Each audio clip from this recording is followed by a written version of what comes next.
In goal achievement, accountability is often suggested to help with success. The concept is straightforward. Get a coach or a partner who serves as an external resource to help you keep your word.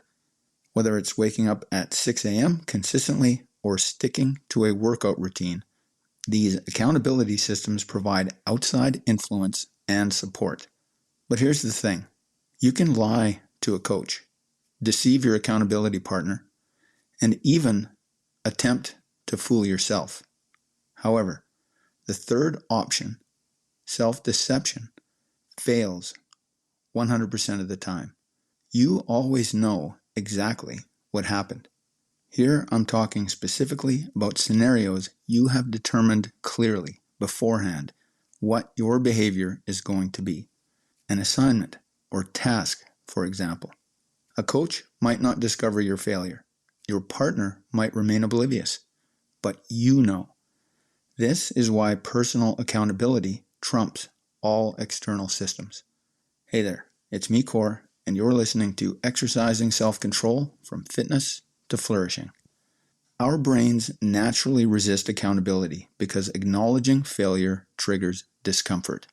We rationalize, just 5 more minutes of work, minimize, missing sleep one night won't hurt, and deflect. I'll make up for it tomorrow. Recognizing these patterns is the first step toward breaking them. Now, is it true we can't lie to ourselves? This, as in many things, depends. There are forms of self-deception that occur non-consciously that are possible. 1. Psychological defense mechanisms. Psychologists have extensively documented how our minds protect us through denial, repression, and rationalization. People genuinely convince themselves that harmful behaviors aren't problematic. For example, alcoholics who truly believe they don't have a drinking problem, or workaholics who sincerely think their 80-hour weeks are temporary. These aren't conscious lies. They're non-conscious self-protection mechanisms. 2. Cognitive dissonance and compartmentalization. We're capable of holding contradictory beliefs simultaneously. Someone might genuinely believe they value health while consistently making unhealthy choices, without experiencing the internal conflict you'd expect.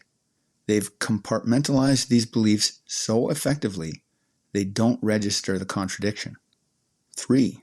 The neuroscience of self-deception. Brain imaging studies show that self-deception activates different neural pathways than conscious lying. When we successfully deceive ourselves, we're not accessing the same, in quotes, truth detection systems that would catch us lying to others. The brain literally processes self-deception differently. 4. Gradual boundary erosion. The 1 more minute phenomenon works precisely because each individual extension beyond the boundary feels insignificant. People aren't lying about their bedtime. They're genuinely convincing themselves that this time is different, or this exception is justified. 5. The motivational blindness effect.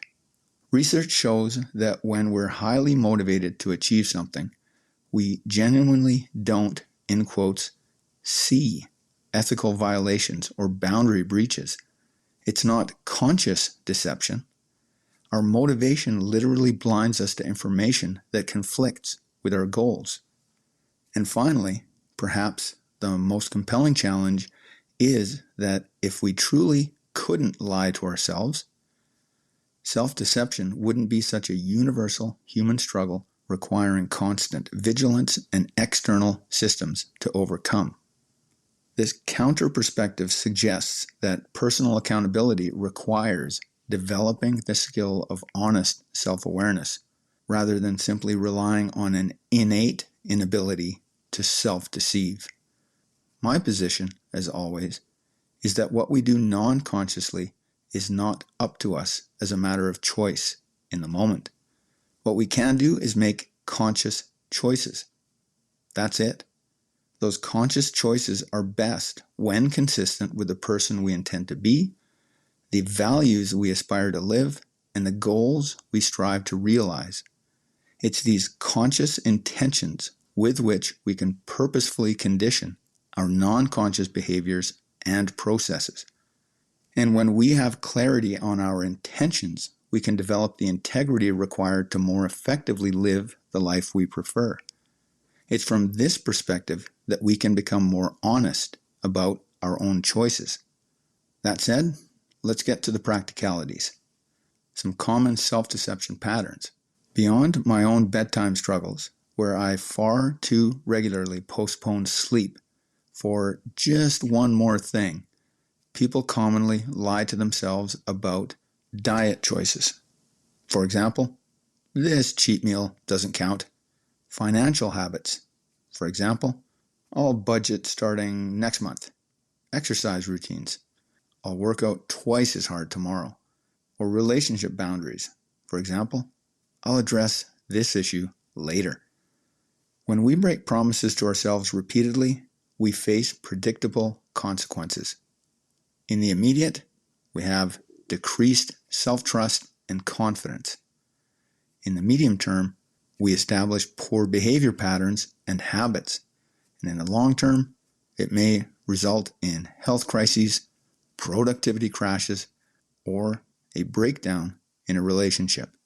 The solution involves implementing small, immediate consequences to prevent larger, delayed ones. For example, when my bedtime alarm chimes, stopping mid-sentence while doing some research, even though I haven't finished reading the article, teaches me to plan better, work with more focus, and respect my own boundaries. Here's a framework you can use. First, write an intention statement. Instead of vague goals, for example, get better sleep, create specific when-then statements. For example, when my bedtime alarm chimes, then I immediately stop what I'm doing and begin my bedtime routine within 2 minutes. For details on writing intention statements, check out Bridging the Gap Between Intention and Action, Part 1 of 2. Second, apply the immediate compliance rule. When predetermined boundaries are reached, stop, start, or change the behavior as per your intention statement immediately, regardless of what you're doing. This builds the neural pathway of self-respect. Third, conduct weekly integrity audits. Review promises kept versus broken to yourself. Track patterns without judgment. Remember, awareness alone drives improvement in the direction you are training. And fourth, embrace productive discomfort. The discomfort of stopping, starting, or changing mid-task is far less painful than the compounding consequences of repeatedly breaking self-trust. By becoming skilled with personal accountability, you practice integrity with yourself. Each time you honor a self-imposed boundary, you strengthen your internal compass and build unshakable self-confidence. You become someone who can trust their own word, which is the foundation of all meaningful achievement. External accountability systems have their place, but they're training wheels, so to speak.